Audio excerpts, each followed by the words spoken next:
susun alat pertama. Dari alat yang pertama bisa kita ambil. Jadi misalnya ya contoh ada satu set alat mandi, pakaian bayi, kemudian misalnya ada nirbag gitu kan. Misalnya dalam kegiatan itu yang akan kita gunakan pertama kali adalah ini, baru ini. Jadi pada saat kita menyusunnya, jangan misalnya ini yang di depan. Itu maksud kata konsep ergonomis. Sesuai kebutuhan apa yang pertama kali kita gunakan atau kita ambil gitu loh. Kalau misalnya dalam penyusunan ini kan penyusunan alat tenun bayi ini kan yang kita gunakan misalnya pertama kali pernak, handuk, berarti kita susun juga secara ergonomis. Jangan yang kamu kasih naik di depan misalnya klub atau topi. Tahu tentunya topi atau klub ini kan bukan hal pertama yang akan kita ambil, tapi yang kita ambil misalnya pernak, handuk. Itu maksudnya konsep kata ergonomis. Itu maksudnya. Jadi kalau kemudian kalian membaca daftar tip ataupun job sheet yang mengatakan susun alat secara ergonomis, itu konsepnya. Jadi ditata alat itu sesuai dengan kebutuhan yang pertama kali digunakan ya. Kemudian perlengkapan mandi bayi satu set. Jadi ini ada baskom. Kalau bak-bak mandi yang modern itu kan ada yang sudah dilatih. Tapi karena kita ini kan praktik dan tidak memiliki baskom seperti itu, kita otomatis kalau bak seperti ini berarti nanti air yang akan kita masukkan kita harus sesuaikan suhu dingin ya. Ibu tidak bisa mengatakan suhunya berapa bu gitu ya, ada bahasanya suam-suam kuku gitu. Artinya tidak panas sekali dan juga tidak dingin ya, diperkirakan kalau biasanya kan kalau ada bak mandi yang sudah ada peraturan suhunya ya, sekarang apa sih yang saya kemudian air bersih dalam baskom dengan kadar suhu air suam-suam kuku 2 buah waslap. Ya ini waslap pertama 2 buah waslap. Kemudian pakaian bayi satu set itu apa saja? Ini apa? Koko, kemudian ada baju, kemudian ada topi, kemudian ada sarung tangan, sarung kaki. Ya, ini perlak nanti untuk mengalas pada saat bayi akan dibersihkan. Kemudian ini handuk itu minimal 2 buah ya. Kemudian ada apa ya? Ya raken atau selimut gitu ya. Kemudian berikutnya kapas bersih untuk membersihkan daerah bokong bayi. Konsep kata bersih dengan steril itu berbeda ya. Kalau bersih itu artinya dia bersih tapi tidak menutup kemungkinan dia terbebas dari kuman. Tapi kalau steril benar-benar alat itu terbebas dari kuman. Karena daerah yang akan kita bersihkan itu bukan daerah yang steril, makanya di situ konsep yang kita siapkan adalah kapas yang cukup bersih. Ya. Kemudian bak instrumen berisi cotton bud, kapas dan kasa steril. Nah, ini dalam bak instrumen biasanya segala sesuatu yang diletakkan pada bak instrumen sifatnya adalah steril. Ya. Untuk apa alat tadi itu? Cotton bud, kasa steril itu untuk apa? Alat-alat untuk membersihkan ya, oke. Mata apa lagi? Telinga. Oke, apa lagi? Ya. Yang paling penting pusat. Kalau telinga itu tidak perlu steril sebenarnya. Mata, tali pusat itu harus steril. Jadi alat-alat tadi yang tadi dikatakan di sini ada cotton bud, ada kasa steril, itu diperuntukkan pada saat kita akan membersihkan tali pusat, perawatan tali pusat. Kalau telinga mah nggak perlu steril, cukup bersih ya, karena bukan daerah yang rentan harus dilakukan dengan tindakan yang steril. Ini kasanya nggak ada, oh di sini ya. Kemudian handphone ya, kenapa? Karena nanti pada saat kita mengambil kasa yang steril tentunya kita harus menggunakan handphone ya. Kemudian berikut nirbag. Nirbag ini tujuannya adalah untuk menampung sementara bahan-bahan yang habis kita lakukan tindakan, tuang di sini, lalu setelah selesai baru kita letakkan di tong sampah. Kemudian keranjang tempat baju kotor dan tempat sampah, perlak pengalas, kemudian 2 buah handuk bersih dan lain-lain ya. Oke, sudah ada pertanyaan sampai di persiapan alat? Tidak ada. Kita langsung pada prosedur pelaksanaan. Seperti Ibu sampaikan tadi, dalam prosedur pelaksanaan selalu ingat ya, hal yang selalu kalian ingat itu adalah dalam prosedur tindakan apapun, bukan cuma mau memandikan bayi, entah itu kamu mau pasang infus, pasang kateter. Tahapan itu ada 3 hal yang penting. Yang pertama sebelum, kemudian pada saat pelaksanaan, dan yang terakhir adalah tahap terminasi atau selesai. Kenapa? Karena yang kita mau lakukan tindakan ini adalah makhluk hidup. Gitu. Tentunya di awal itu kita harus ada komunikasi. Tidak mungkin kan logikanya, walaupun yang akan kita lakukan ini adalah bayi, tapi kan bayi pasti dipegang oleh ibunya. Tidak mungkin ceritanya misalnya dipegang oleh ibunya tiba-tiba langsung saya ambil tanpa sepengetahuan atau permisi sama ibunya kan? Nah, itu tahap terminasi. Jadi tahap awal itu ada persiapan alatnya, tadi sudah kita lakukan. Kemudian persiapan kita sebagai penolong, apakah kita sudah siap akan melakukan memandikan bayi, dan persiapan pasien. Salah satunya apa kira-kira persiapan pasien? Pasien ini yang kita anggap adalah bayi. Apa persiapan bayi? Pertama, tentunya bayi enggak sakit. Secara kondisi keadaan umumnya dia enggak febris, enggak panas gitu kan. Kalau misalnya dia suhu badannya tinggi kan tidak mungkin kalau kita lakukan perawatan memandikan bayi kan. Jadi itu salah satu persiapannya. Kita pastikan bahwa bayi ini dalam kondisi sehat untuk bisa kita lakukan memandikan bayi ya. Kemudian mengucapkan salam, jadi senyum, sapa, dan salam. Ingat selalu, jadi bukan berarti kamu boleh sebenarnya interaksi komunikasi dengan bayi itu boleh ya.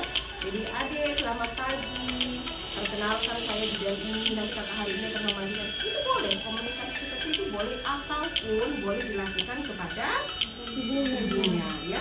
Menjelaskan pada ibu dan keluarga maksud dan tujuan serta prosedur yang akan dilakukan dalam memandikan bayi. Kira-kira siapa yang bisa membantu ibu? Seperti apa kira-kira kita menyampaikan kepada ibu prosedur yang akan kita lakukan?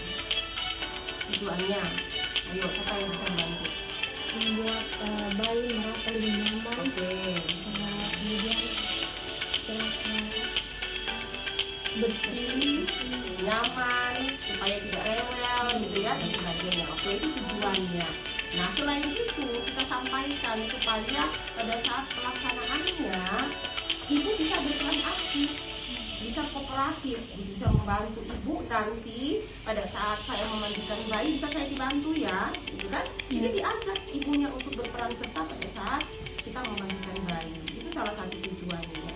Jadi ya, misalnya contoh pada saat kita mungkin sudah bayinya 2 minggu kita butuh handuk gitu, ibu boleh minta tolong ambil handuknya gitu. Jadi ada tindakan-tindakan tertentu nantinya ibu bisa bekerja sama dengan saya pada saat melakukan memandikan bayi ya.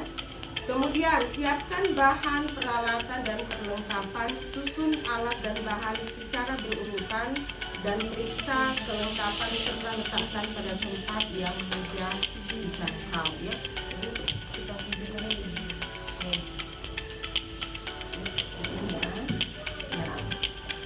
Kita sudah siapkan. Oke, baik. Kita kalau misalnya kita seorang diri dikatakan memang ya.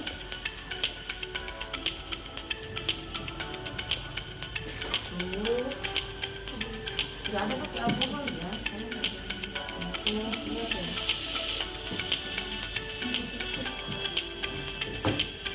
Ini atas ada korentang. Ini ada ya. Kita tahu memang ya. Kita anggap lain jam ini ya sana ya. Makanya ini sudah dimasukkan, kamu sudah siapkan ini.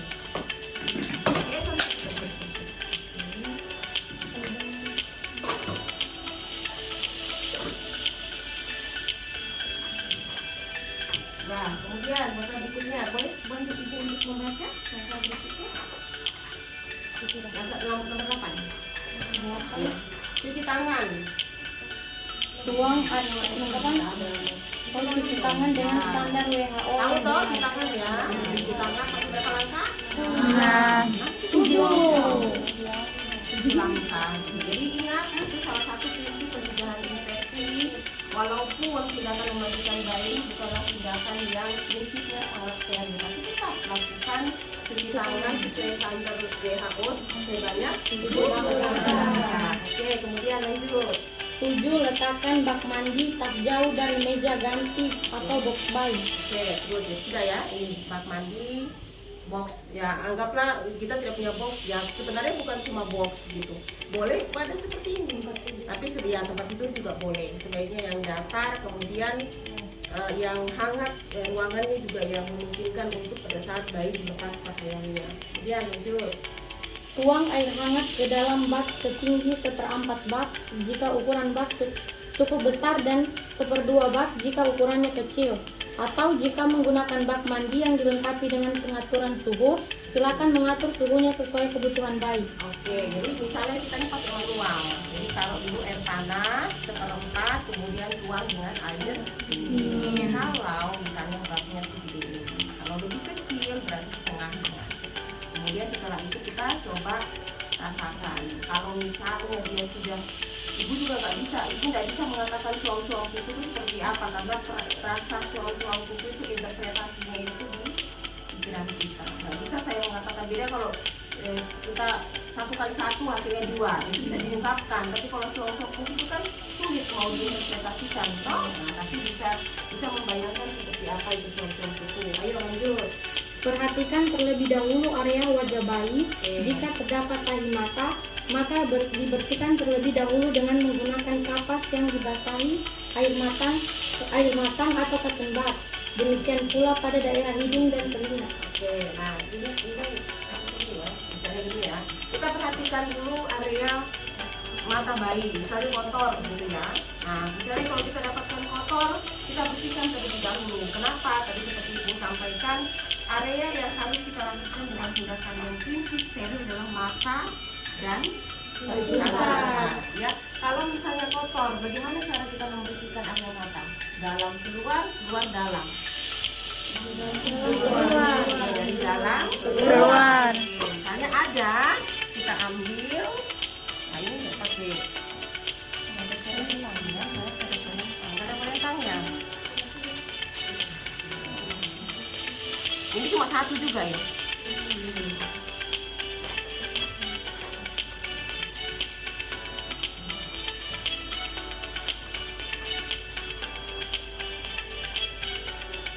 Ini right kanan. Kira-kira menurut Anda ini kanan kiri? Kanan. Maaf Ibu, ini posisinya Ibu. Iya, betul. Tapi kira-kira ini kalau masuk di tangan saya kanan kiri? Kiri. Nah, ini kanan. Ya. Ini kan di atas ini ya, toh? Ya, jempolnya. Nah, ini keren ya. Kenapa handphone itu selalu dilipat ininya? Ini atas. Nah, karena untuk pada saat kita memudahkan mengambil. Kalau misalnya kita sudah pakai handphone, kita ngambil bisa. Oh.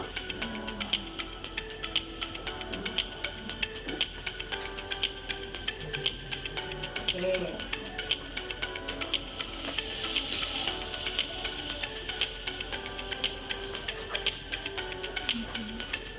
Nah, kita ambil cotton bud yang steril, kemudian kita kalau misalnya tahi matanya itu keras dan sebagainya, kita basahi dulu dengan air matang ya, kemudian kita keluarkan dari dalam ke luar, gitu ya, jadi seperti ini. Oke, kemudian pakai sisi sebelahnya untuk mata yang sebelahnya. Kan, tapi kalau misalnya tahi matanya itu dia tidak keras, tidak perlu dibasahi dengan air yang hangat. Kemudian buang, kalau misalnya masih ada lagi, dibersihkan lagi sudut berikutnya. Ya, jadi jangan begini ya, jangan ini yang digunakan, tapi ini. Ya, karena ini kalau kita misalnya tremor sebagainya itu bisa menusuk, tapi lakukan seperti ini. Oke, ya, jadi gunakan bagian sebelahnya. Ya, jadi jangan begini-begini ya. Kita aja yang orang dewasa aja kalau seperti itu bisa kemungkinan tertutup. Oke, lanjut berikutnya. 10. Letakkan bayi di atas perlak dan lepaskan seluruh pakaian bayi. Oke, Oke, lanjut lagi. 11. Jika tali pusat belum puput, maka bersihkan terlebih dahulu daerah sekitar tali pusat dengan kapas atau kapas steril. Saya lanjut tadi pada saat membersihkan mata, ya. Selesai, ini harus kita lepas. Ya, tapi karena ini ada beberapa tali pusat, nggak perlu saya lepas ya. Anggaplah ini sudah saya lepas. Kemudian kita letakkan bayi di atas terlap. Ya. Kita siapkan. Kemudian letakkan. Ada tali pusatnya? Tidak ada. Ada ibu. Oke, nah kita lihat, kita perhatikan ini.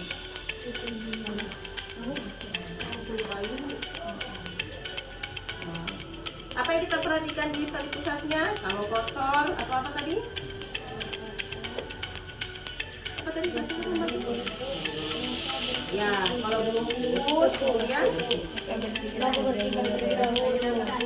ya, oke. Dengan sekarang ibu tanya dulu, prinsip perawatan tali pusat pakai apa?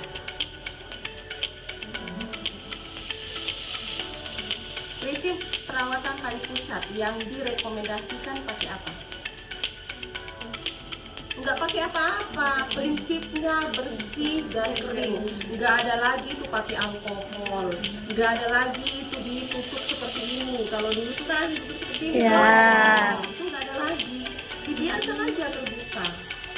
Tapi dengan catatan kita harus benar-benar, makanya daerah ini adalah daerah yang paling rawan. Kita pastikan jangan sampai ada yang kotor di sekelilingnya, gitu ya. Jadi misalnya kalau misalnya dia bisa gimana ya? Tali pusat kalau belum puput itu kan biasanya ada bekas-bekas yang luka yang sudah kering, yang mungkin mengotori di sekitarnya. Nah, basahi lagi kasa ini dengan air matang, bersihkan sekitarnya. Jadi keluarkan itu yang kotoran-kotoran yang melengket-melengket itu, ya. Bersihkan, buang, kemudian ambil lagi, seperti itu. Jadi prinsipnya kering, bersih. Perawatan tali pusat itu nggak ada pakai lagi alkohol, betadine dan sebagainya, nggak ada, dan tidak dibungkus, ya. Nah, kemudian dikeluarkan lagi, ya. Dibersihkan, nggak ada pakai apa-apa ya. Oke, sudah. Terus lanjut. Jika bayi buang air besar atau buang air kecil, bersihkan dengan kapas cebok. Oke, nah misalnya ya, ini misalnya. Kalau misalnya pada saat sebelum kita masukkan di bak mandi, kita perhatikan ya, apakah dia kencing, apakah dia beol, dibersihkan dulu, gitu ya. Saya tahu cara mengangkat bokong, tahu toh? Nah, tahu toh? Nah, jadi pakai terpasat gapu, angkat seperti ini, ya. Buka dulu popoknya, gitu ya. Kemudian mengangkat kapas cebok. Di kapas cebok basahi sedikit, kemudian kita angkat. Bersihkannya jangan dari sini ke sini ya. Tapi dari kemaluan bawah. Ya, ini taruh dulu sebentar di sini. Ambil lagi. Kalau misalnya rasa masih kotor, basahi dulu sedikit. Jadi jangan dengan air yang sama tadi ya. Nah, kemudian bersihkan sampai benar-benar kita lihat dia bersih. Terakhir ada kapas yang kering. Oke, kemudian aman. Jadi bayinya sudah, matanya sudah dibersihkan, tali pusatnya juga sudah kita bersihkan dari kotoran. Misalnya dia lagi fesesnya juga sudah kita bersihkan. Oke, lanjut. 13 bagian A, ambil waslap pertama untuk menyeka wajah, celupkan ke dalam air di bak, peras sedikit lalu seka lembut secara berturut, mulai dari wajah, lengan, badan, punggung, kaki. Bersihkan muka dengan waslap basah, dan gosokkan sampo ke tangan lalu usapkan ke kepala bayi. Ambil waslap pertama untuk menyeka wajah. Dibersihkan, dibasahkan enggak? Dibasahkan. Ya, dibasahkan ya dengan air ini. Kemudian diperas, kemudian seka lembut ya. Dari wajah. Oke. Jadi caranya seperti ini ya. Dari kepala, lidah. Jadi jangan dari sini kemari, tapi dari dalam keluar, gitu ya. Ini dari pipi, kemudian ini. Oke, terus habis itu Wajah, lengan, badan, punggung, kaki. dengan waslap yang sama. Ya, jadi wajah dulu ya, wajah, kemudian lengan, ya. Badan. Oke, kemudian sebelahnya badan, kemudian punggung ini bisa miringkan, disangga seperti ini ya. Kemudian habis itu Kaki. Oke, kaki ekstremitas kanan, kemudian ekstremitas kiri. Oke, terus habis itu Kemudian bersihkan muka dengan wastafel basah dan gosokkan sampo ke tangan lalu usapkan ke kepala bayi. Bersihkan muka dengan wastafel basah dan gosokkan sampo ke tangan lalu usapkan ke kepala bayi. ya saya tahu ini kenapa dibasahi lagi ya, kan sudah tadi Kalau Ibu ya biasa. salah tahu. Gosokkan sampo ke tangan lalu usapkan ke kepala bayi. Oke, tadi yang sudah ya. Iya. Tidak ada sabun di situ dikasih sabun ini. Sampo saja Ibu. Sampo Ibu. Oh, sampo saja. Oke. Kemudian ambil sampo. Nah, tuangkan ke telapak tangan kita. Kemudian gosok dan gosokkan pada kepala Kepala bayi. Oke, terus habis itu Kemudian ganti dengan wastafel kedua. oke, terus Celupkan ke dalam air di bak, lalu bersihkan daerah sekitar kelamin, gunakan kapas atau kasa steril. oh oke. Berarti kapas pertama itu adalah untuk area badan, wajah sampai ekstremitas. Wastafel kedua adalah untuk area Kelamin. Oke, basahkan. Kemudian kita bersihkan daerah kelamin. Kalau misalnya dia laki-laki itu kan dia penis ya. Biasanya yang paling kotor itu adalah daerah preputiumnya.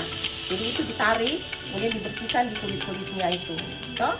Nah, tapi kalau kalau perempuan kan labia minora toh kita bersihkan pakai kasa steril. Bisa kita gunakan kasa steril untuk membersihkan area labia minora dan labia majora. Oke, terus habis itu lanjut. Ganti dengan wastafel pertama kembali. Oke. Bubuhi sabun Oh, dan ya, sabuni betul. seluruh tubuh bayi dari tangan hingga kaki. Berarti tadi wastafel pertama itu untuk Untuk badan, wajah badan tapi dibasahi. Ya. Untuk membasahi, dan wastafel kedua untuk kelamin dan dibasahi.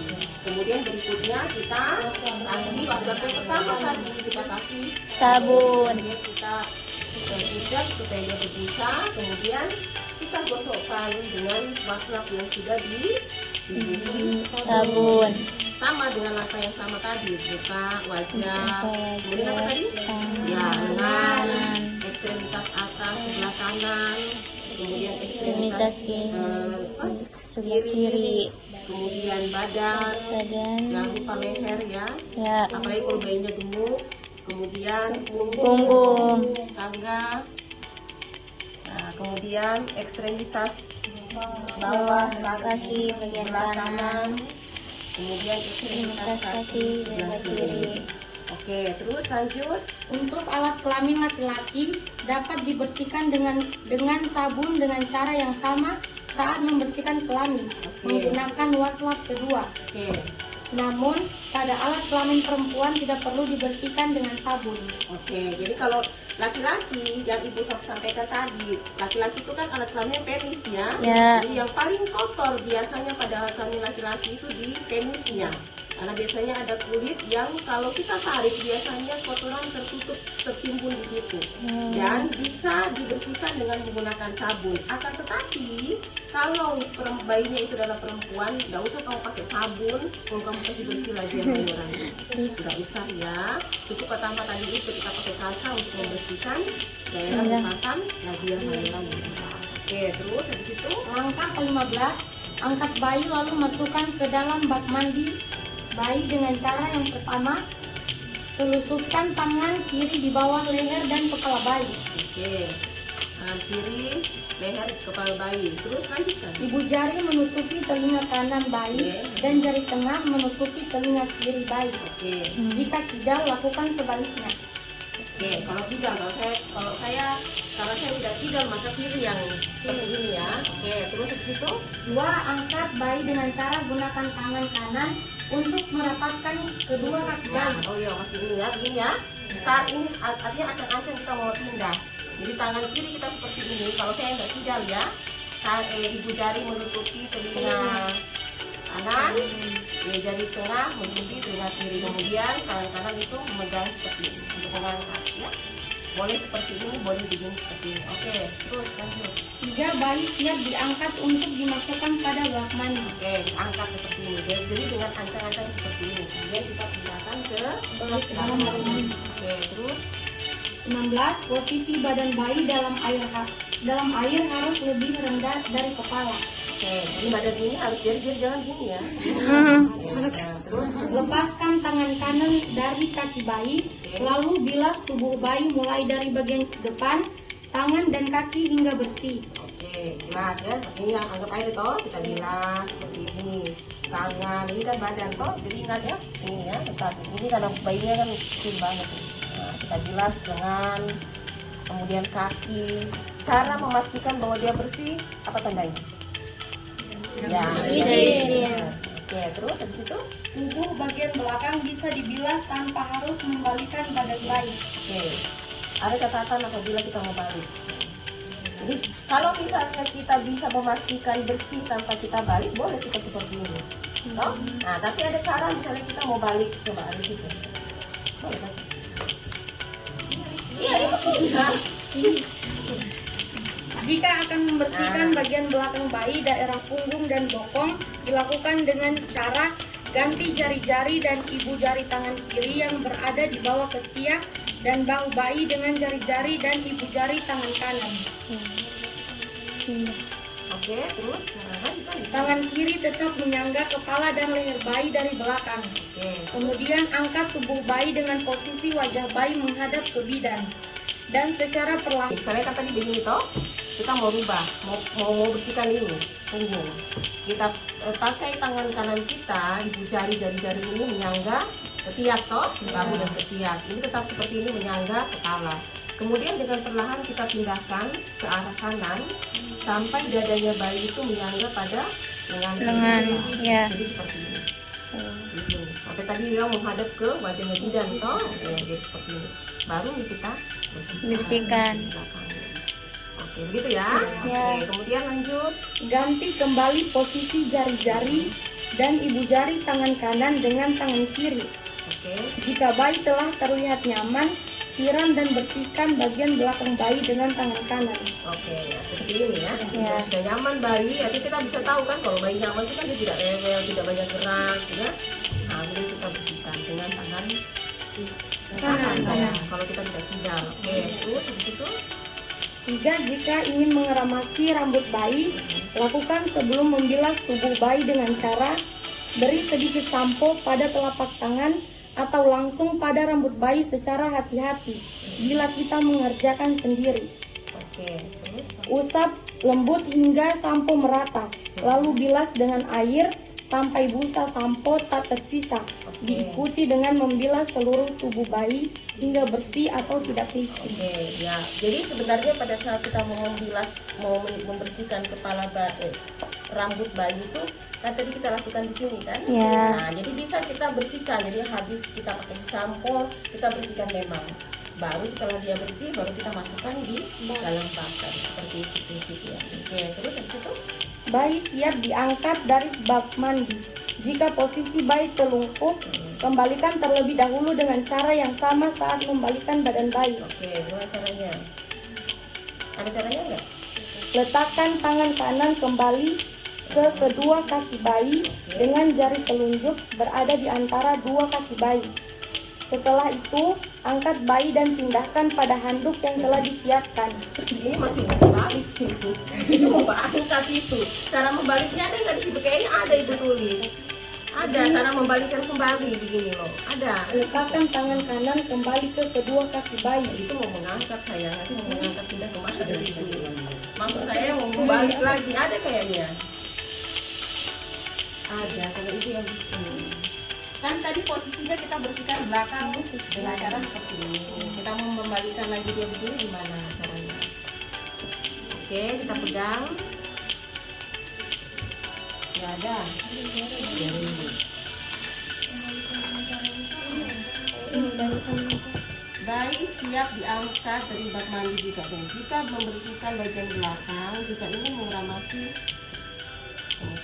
tangan kiri tetap menyangga kepala dan leher bayi dari belakang. Kemudian angkat tubuh bayi dengan posisi wajah bayi menghadap ke kiri dan secara perlahan balikkan tubuh bayi ke arah kanan sampai tubuh bayi bagian depan dada bersandar pada lengan kiri. Ganti kembali posisi jari jari dan ibu jari tangan kanan dengan tangan kiri jika bayi telah terlihat nyaman. Oke, kita lihat. Ya, bisa. Jadi bagaimana kira-kira?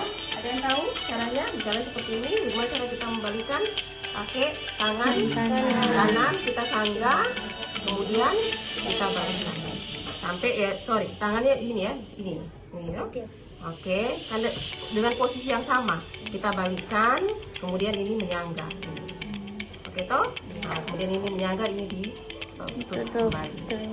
Oke, kalau misalnya kita rasa sudah bersih, tidak berbusa, tidak licin, kemudian kita angkat dengan cara tadi seperti ini. Toh? Sama seperti posisi awal kita memasukkan ke dalam bak mandi. Kemudian kita angkat, kita letakkan. Nah, seperti ini tadi yang Ibu sampaikan itu kooperatifnya ibu bayi. Misalnya ibu boleh minta tolong letakkan handuknya gitu. Jadi di awal pada saat kita berkomunikasi dengan ibu bayi, kita sudah sampaikan, ibu nanti saya bisa dibantu ya pada saat akan memandikan bayi. Nah, sama hal-hal yang bisa kita sampaikan juga pada saat kita berkomunikasi. Misalnya, ibu nanti kalau saya mandikan bayinya, boleh anaknya diajak komunikasi.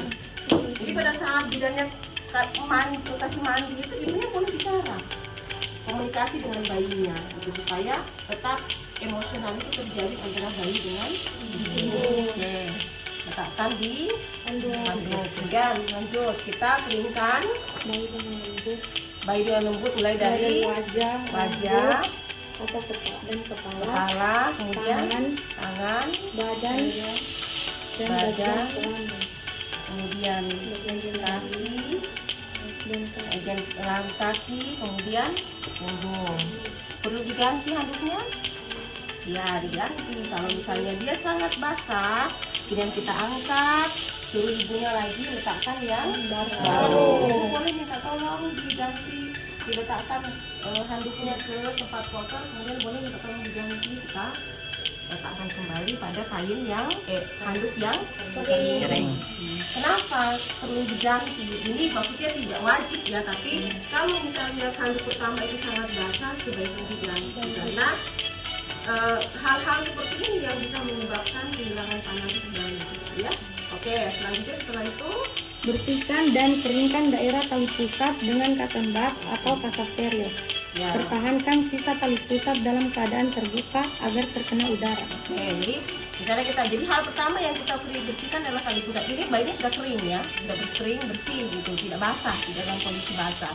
Kita pakai lagi handskun steril, kemudian kita keringkan pakai kasa. Tadi ini basah toh, keringkan.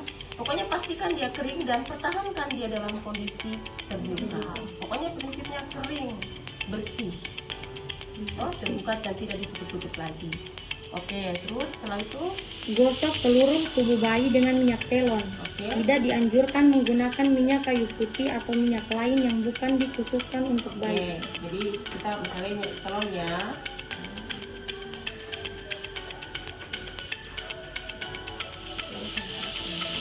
Di tangan, kemudian kita gosokkan ya, taruh di badan. Upayakan jangan dekat daerah ini ya, tali pusat ya. Kemudian jangan juga di ini, tangan, lengan, telapak tangan ya. Kemudian digosok, ambil lagi dan gosokkan pada daerah. Oke, itu pokoknya yang dihindari adalah daerah tali pusat, telapak tangan dan daerah ya. Oke, terus habis itu beri bedak pada daerah badan atau dada dan punggung bayi. Daerah kelamin tidak perlu diberi bedak. Dan kalau dulu itu saya ingat dulu itu masih pakai dikasih lembab kata. Nah, kalau ada di popoknya itu dikasih ini ya. Kalau misalnya bedaknya itu taruh tangan, kemudian dikasih. Pokoknya dibedakin yang tadi dikasih minyak telon. Hindari area tali pusat, kemudian telapak tangan dan kelamin. Kemudian bagian punggung ya. Oke, terus habis itu Pakaikan popok bayi dengan catatan letak simpul popok harus di bawah pusat, jangan menutupi pusat. Ya, ayo Ibu tolong dibantu saya angkat handuknya. Nah, kemudian diganti dengan nah ini. Ayo Ibu. Nah, ini salah satu cara yang bisa kita lakukan pada saat kita komunikasi awal kepada saya. Nah, oke, kemudian popoknya bisa diletakkan memang toh? Ya. Nah, cara tadi seperti yang disampaikan simpul, jadi ini misalnya tadi pusat.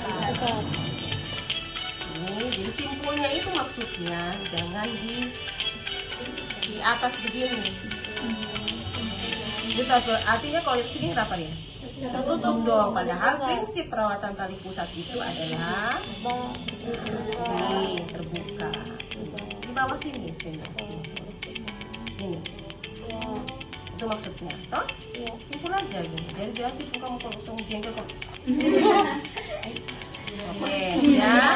Nah, pokoknya prinsipnya kering bersih, terbuka. Oke, terus Kemudian pakaikan baju dan selimuti bayi dengan rapi. Dibolehkan sebenarnya membedong tadi tapi ditata memang ya. tetap memberi ruang bayi dapat bergerak bebas. Nah, kalau dulu zaman dulu masih dapat semua itu di bedong. Kamu tahu di bedong? Bedong harga mati. Nah, biar sekarang nggak boleh ya. Bukan juga orang bilang kalau di bedong begitu kakinya bukan sih, sebenarnya bukan masalah itunya sih. Bukan masalah, tapi memang tidak boleh lagi kita membatasi ruang gerak. Itu kan hubungannya dengan refleks dan sebagainya ya, pertumbuhan. Jadi cukup aja kita topik. Karena ibu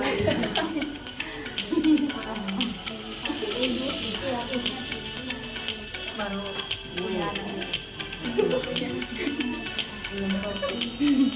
nah, jadi ditutup aja. Nah, kalau misalnya boleh dipakaikan ini. Iya. Apalagi tapi begini, sebenarnya salah satu fungsi kita menggunakan kaos tangan ataupun kaos kaki selain untuk pencegahan kehilangan panas, juga terutama tangan gitu. Bayi ini kan bisa kita kontrol. Jadi kalau kita dewasa cukup panjang hati-hati, itu bayi nggak bisa mengontrol seperti itu kok. Nah, dia kalau misalnya dia punya panjang, dia korek wajahnya bisa luka. Tapi kalau misalnya sebatas ibunya bisa menjaga hal tersebut, sebenarnya tidak perlu menggunakan kaos tangan. Yang penting ibunya bisa memastikan bahwa bayinya tidak akan melakukan hal-hal yang membahayakan buat bayinya, gitu ya. Jadi ini di bedong, dalam artian bedongnya bukan kalau dulu itu saya lihat sekali bos sampai diikat. Sekarang sudah tidak perlu ya, yang penting dia ditutup untuk mencegah kehilangan panas, tapi tetap memberikan ruang gerak pada bayi ya. Sisir rambut bayi. Botak. Oke, sudah. Terus Kemudian tahap terminasi. ya, di akhir toh. Rapikan alat dan ruangan. Letakkan pakaian kotor bayi pada keranjang pakaian bayi. Sudah selesai ya, Ibu. Bayinya sudah selesai. Saya mandikan. Silakan bayinya Novi. Terima Novi. Sudah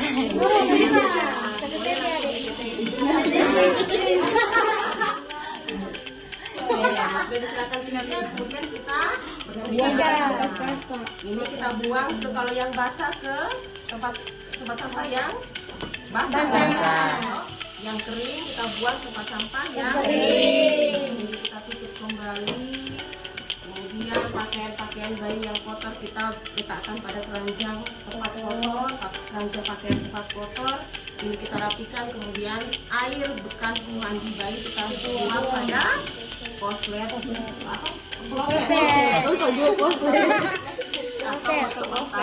Ya. Oke, selesai. Kemudian kita sampaikan cuci tangan dan kita sampaikan kepada orang tuanya bahwa bayinya sudah selesai dimandikan. Kondisi bayinya setelah dimandikan tetap sehat, aman, tidak ada hal-hal yang mengkhawatirkan. Kemudian pada saat sebenarnya di awal pada saat kita memandikan bayi itu kita ajak ibunya. Kenapa? Karena tindakan selanjutnya memandikan bayi itu kan mungkin bidan terus yang memandikan.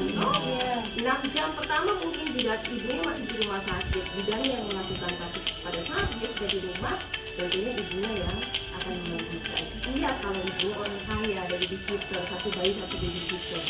Tapi kalau ibunya yang babysitter berarti yang memandikan toh.